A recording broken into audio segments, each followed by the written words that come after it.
Bonjour et bienvenue dans cette vidéo d'introduction à la peinture baroque en Europe. Commençons, bien entendu, par notre petit royaume, la Belgique. En effet, quiconque présentant un intérêt pour l'art sait que les peintres flamands ont une certaine importance dans le milieu. Notre premier peintre est Pierre Paul Rubens, qui est un des piliers de la peinture baroque puisqu'il a uniquement participé à de grands travaux. Une de ses peintures est David contre Goliath. L'aspect baroque de cette œuvre est très prononcé, puisqu'ici, c'est le moment où David achève Goliath, ce qui est le point le plus important, le plus spectaculaire. Continuons chez les peintres baroques belges avec Anthony van Dyck, un des nombreux disciples de Rubens. Vous voyez ici sa peinture intitulée Vertumne et Pomone. Si vous vous demandez pourquoi cette œuvre est considérée comme baroque, je vous invite à regarder la richesse des couleurs, ainsi que leur profondeur. Vous pouvez aussi admirer le jeu d'ombre et de lumière. Allons maintenant faire un tour du côté de nos voisins, les Néerlandais. Commençons par celui que l'on ne doit plus présenter, Rembrandt. Vous vous trouvez actuellement devant son œuvre Bethsabée au bain. Dans cette œuvre, on peut remarquer une des principales caractéristiques de la peinture baroque, qui est l'utilisation de la lumière et de l'obscurité. Cette technique est tout simplement appelée technique du clair-obscur. Elle sert à attirer l'œil grâce à des contrastes appuyés.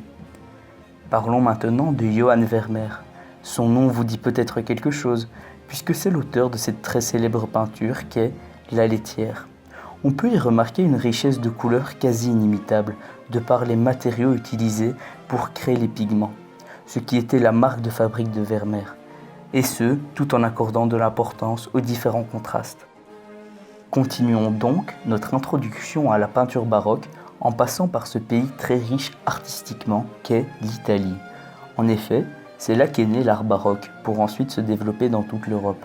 On y trouve notamment le précurseur du mouvement baroque, Michel-Ange, très célèbre pour son œuvre La création d'Adam, qui se trouve sur la partie centrale de la voûte de la chapelle Sixtine.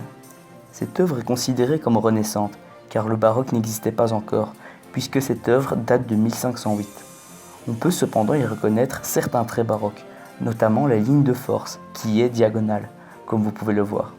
On y retrouve aussi des références à l'Antiquité et aux thèmes religieux, ce qui est l'objectif de la peinture baroque pour aller à l'encontre de la Renaissance. Passons à un autre peintre, Caravaggio, qui lui a tellement influencé le baroque qu'il en a créé un sous-genre, le Caravage, qui reste dans les traits du baroque en y apportant un aspect plus naturel. Vous voyez ici une interprétation caravagiste de David et Goliath.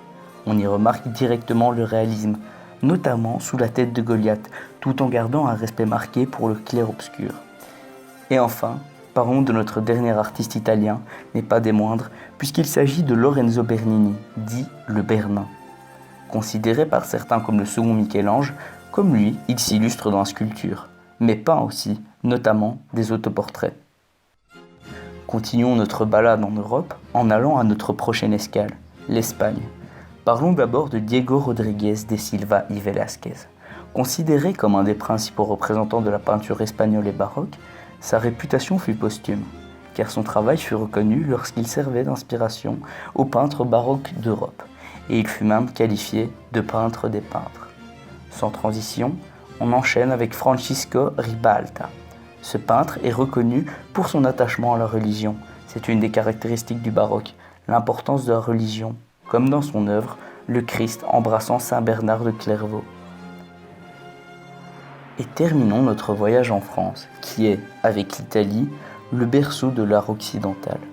Commençons par Trophime Bigot. Et voici son œuvre la plus connue, Le Maître à la chandelle, dans laquelle il a effectué un travail impressionnant sur les jeux d'ombre émanant de la flamme. C'est d'ailleurs pour cela qu'elle est considérée comme baroque. Et parlons maintenant de notre dernier artiste, Georges de la Tour, grande figure du baroque français. Cette œuvre s'appelle Saint-Joseph Charpentier. Vous pouvez, encore une fois, apprécier la qualité du jeu de lumière.